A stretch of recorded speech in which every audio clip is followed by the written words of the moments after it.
Хәзер чыгарылышыбызны актуаль әңгәмә сәхифәсе белән дәвам итәбез. Бүген бездә кунакта язучы, галимә, тәнкыйтьче, әдәби премияләр иясе, Татарстанның атказанган сәнгать эшлеклесе Рифә Рахман. Аның күптән түгел генә яңа китабы дөнья күрде. Анда «Татар кызы» дип исемләнгән роман урын алган. Автор әсәре аша нинди фикерләрне җиткергә теләгән икән? Әңгәмәне Алия Галиуллина алып бара. Рифә ханым, исәнмесез? Исәнмесез, хәерле көннәр. Менә инде сезнең тагын бер иҗат җимешегез дөнья күрде дип әйтәсе килә. Ул да булса китап рәвешендә бастырылган «Татар кызы» романы. Сез инде башка әсәрләрдән алып әйтәм, инде мин моны бик табигый итеп, менә яшәешне һәрбер кешегә аңлаешлы итеп тасвирлыйсыз. Бу роман нәрсә турында? Бераз гына тамашачыга оеткы салыйк әле. Әйе, минем әсәрләремнең тормышчанлыгы материалны тормыштан алуым. Мин яшь чагында Әмирхан Яники белән әңгәмә алып барган идем. Ул шунда әйтте миңа, бер вакытта да үзең уйлап чыгарга ярамый. Тормыш бик бай, минем бер генә әсәрем дә уйлап чыгарылган түгел диде. Һәм минем дә иҗат принцибым шул, материалны тормыштан алам, әмма мин аны үземнең күңелем аша уздырам, үземнең әсәрләрем идеясенә буйсындырам. Күптән түгел әлеге китапның тәкъдир итү көне булды, презентациясы булды дип әйтик. Һәм шунда фикерләр арасында шундыйны да күрдем, ишеттем диясе килә. Ул да булса, әлеге китапны дәреслек итеп тә кабул итеп була дигәннәр. Димәк, инде һәрбер укыган кеше монда үз тормышын, тормышының чагылышын, ягъни әби бабаларының тормышын күрә ала дип күз алдына китерәбез. Әсәр инде ул тормыш дәреслеге булай караганда. Чөнки ул җәмгыять тарихының билгеле бер этабын тасвирлый. Һәм монда бит тулы гасыр, 5-6 буын кеше тормышы тасвирланган. Бик күп нәрсәләрне күз алдына китерергә буладыр.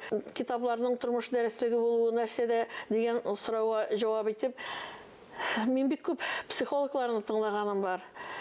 Берсенең дәген сөйләгән ошатмыйм.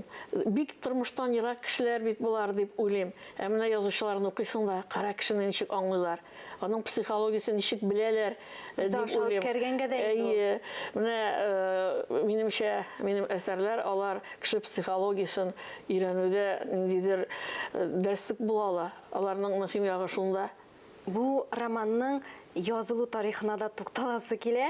Әлбәттә, инде иҗат кешесе илһам килгәндә яза, әмма да ләкин бу сезнең менә нинди дә булса вакыйгага бәйләнеп башланып киттеме бу язу? Алдан планлаштырган идегезме? Менә ничек башланып китте? Бәләкәй чактан бик күп аралаштым туганнар белән. Алар бит инде тегене сөйләшәләр, моны колакка керә, син эш эшләп йөрисең кебек. Әмма барсы күңелгә үтеп керә. Оннан үскәч әбиләр белән, бабайлар белән аралаштым.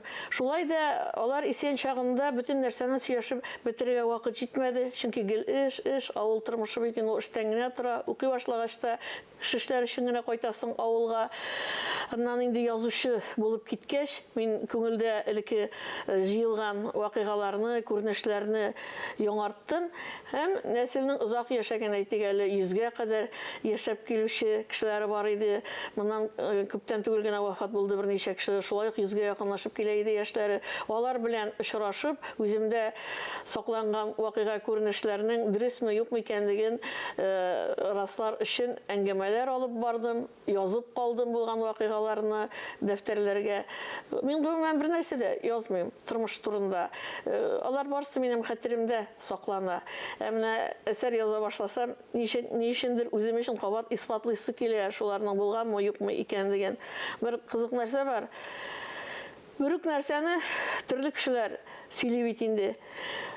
Ту вакыйгалар бүрек кебек тә. Әмма аңа мөнәсәбәт төрлечә. Һәркем үзенчәрәк аңлаган, үзенчәрәк кабул иткән, бәя биргән. Менә миңа шулай бер кызык булды.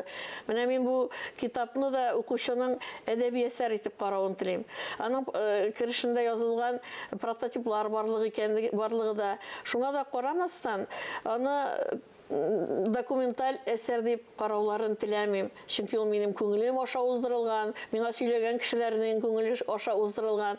Әгәр мин аны үземнең нәселемнең тарихи итеп кенә карасам, бер генә исемне дә үзгәртмәс идем. Аннары менә анда Буранбай Жизнәм турында сүз бара. Бишәнең икенче исеме Беше дә диләр, төрлечәрәк әйтәләр.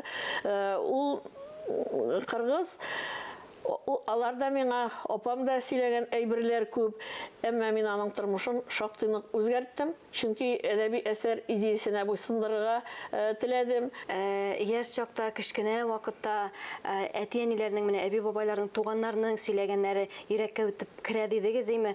Әле бит ул еллар узган сайын тагын да кадере арта аларның. Һәм сез менә шушы кадерле ядкәрне китапка салуыгыз белән дә аерылып торасыз дип әйтәсе килә инде. Мин һаман өйрәнүемне дәвам итәм. Минем нәсел нинди зур эшләр эшләгән бу туган илебезгә дип соклана, шаккатып мин аларны теге өйрәнүемне, материал туплавымны дәвам итәм. Минем әле аларны аерым бер икенче романнарымда язасым бар. Аларны мин дә язмасам, минем балаларым, оныкларым каян белерләр? Алар белән сөйләшеп утырган юк бит бөтенләй. Алар минем янда да яшәми хәтта. Менә сез әйттегез әле, минем нәселем нинди зур эшләр башкарган дип, әйме? Сезнең хакта да шуны әйтәсе килә бит. Сез дә безнең халкыбызга нинди зур эш башкарасыз дип әйтәсе килә. Ядкәр итеп киләсе буынга, яшь буынга калдырасыз, менә шуларны язып. Менә бит инде кул язмалар янмый дигән әйтем бар. Бу бик тә туры килә язучыларга, шулай итеп тарихыбызны, нәселебезне, милли гореф-гадәтләребезне дә шулай итеп җиткерә алуыгыз өчен сезгә бик зур рәхмәт әйтәсебез килә. Үзегезгә дә мондай мактау сүзләре өчен рәхмәт. Миңа еш киләләр танышларым, авылдашлар да килгәли, үзләренең нәселләре турында бер нәрсә сөйлә әле дип. Димәк, минем тарихка мөнәсәбәтне беләләр алар. Шулай бүтән кешеләргә дә ярдәм итә алуым, аларга шәҗәрәләр төзүдә булышуым, миңа бер сөенеч хисе китерә. Ярый, менә шушы сөенеч хисе сезне һәр вакытта гомерегез буе озата барсын дигән теләктә калабыз. Бик зур рәхмәт сезгә. Рәхмәт үзегезгә дә, сау булыгыз.